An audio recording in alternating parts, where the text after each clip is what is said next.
दोस्तों कल आरबीआई के गवर्नर ने अनाउंस किया कि वो रेपो रेट को इंक्रीज करेंगे। कहने का मतलब जो इंटरेस्ट रेट है वो बढ़ेंगे। तो इससे हमारे पॉकेट में क्या असर पड़ेगा और मार्केट में इसका क्या इंपैक्ट होगा, चलिए आज इसके बारे में हम लोग बात कर लेते हैं। तो पहला सवाल तो ये है कि इंटरेस्ट रेट को क्यों हाइक किया गया है। तो इंटरेस्ट रेट को हाइक किया गया है क्योंकि इन्फ्लेशन का जो लेवल है वो 7.5% के करीब था अप्रैल के महीने में, जो कि आरबीआई का जो एक्सपेक्टेशन है उससे काफी ज्यादा है। तो इस इन्फ्लेशन को कंट्रोल करने के लिए इंटरेस्ट रेट को हाइक किया गया। अब इंटरेस्ट रेट हाइक होने से इन्फ्लेशन कैसे कंट्रोल में आता है ये मैं आपको समझाता हूँ। अगर इंटरेस्ट रेट बढ़ता है तो हमारा जो बोरोइंग्स है ना वो महंगा हो जाता है। कहने का मतलब पहले मान लेते कि अगर आपको घर खरीदना हो तो आपको लोन मिल रहा था 8% में, अगर अभी आप लोन लेने जाओगे तो हो सकता है 9-9.5% आपको चार्ज करे।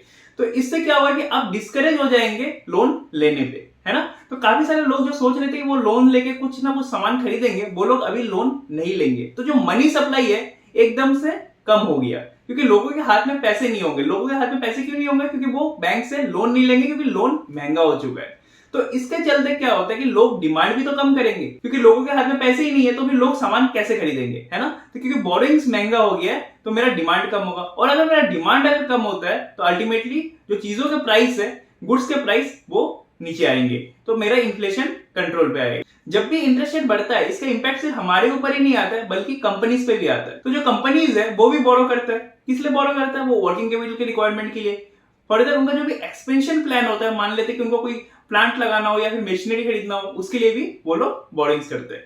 बट अगर मेरा इंटरेस्ट रेट बढ़ जाएगा तो वो लोग भी तो डिस्करेज होंगे बोरो करने पे, तो वो लोग लोन्स नहीं लेंगे। और अगर कंपनी लोन नहीं लेता है तो वो लोग एक्सपेंड भी नहीं कर पाएगा। अगर एक्सपेंड नहीं कर पाएगा तो क्या होगा? जो ग्रोथ है, ग्रोथ में रुकावट आ जाएगा। फर्दर जो एग्जिस्टिंग लोन है उसका इंटरेस्ट रेट भी अगर बढ़ जाए तो मेरा जो खर्चा है वो तो बढ़ गया, कंपनी के लिए जो खर्चा है वो तो बढ़ गया। कंपनी पहले 100 रुपये इंटरेस्ट दे रहा था, अभी हो सकता है उसको 110 रुपए देना पड़े। तो इसका जो सीधा इंपैक्ट है वो नेट प्रॉफिट पाएगा, और क्योंकि नेट प्रॉफिट मेरा घटेगा तो इसके चलते मेरा ईपीएस भी तो घटेगा, that is earning per share. और इसका रिफ्लेक्शन कहां देखने को मिलेगा? हमें शेयर प्राइस में। तो अल्टीमेटली पूरा जो इक्विटी मार्केट का सेंटीमेंट है वो डाउन हो जाता है जब भी इंटरेस्ट रेट हाइक किया जाता है। और साथ ही साथ काफी लोग ऐसे भी है जो कि बोरो करके मार्केट में इन्वेस्टमेंट कर रहे थे, बट क्योंकि अभी बोरोइंग्स महंगा हो गया है तो ये लोग बोरो नहीं करके फ्रेश इन्वेस्टमेंट नहीं करेंगे, और धीरे धीरे जो लिक्विडिटी है ना वो भी मार्केट से कम हो जाएगा। तो ऐसे हालात में हमें क्या करना चाहिए? तो अपॉर्चुनिटी कहां पे है? अगर मैं इक्विटी मार्केट का बात करूं तो आपको उन कंपनीज में इन्वेस्टमेंट करना चाहिए जहां पे डेट कम है। कहने का मतलब low debt is to equity ratio. आप उन कंपनीज में भी इन्वेस्टमेंट कर सकते हो जो कि नॉन डिस्क्रिशनरी प्रोडक्ट में डील करते हैं, जैसे कि फूड, शेल्टर, एडुकेशन, इन तरह की कंपनीज जो कि बेसिक नेसेसिटीज से जुड़े हुए, उसका डिमांड कभी भी कम नहीं होगा। तो इक्विटी मार्केट के बाद अगर मैं डेट मार्केट का बात करूं तो ऐसे सिचुएशन में डेट प्रोडक्ट्स जो है वो काफी अट्रैक्टिव लगने लगते हैं, क्योंकि वो हायर इंटरेस्ट रेट हमें दे पाते हैं। और साथ ही साथ जो जीसेक है ना, गवर्नमेंट सिक्योरिटीज, जो कि लॉन्गर 10 ईयर के लिए है, जैसे 10 ईयर गवर्नमेंट सिक्योरिटीज, उसमें भी हमें काफी बेटर इंटरेस्ट रेट देखने को मिलता है।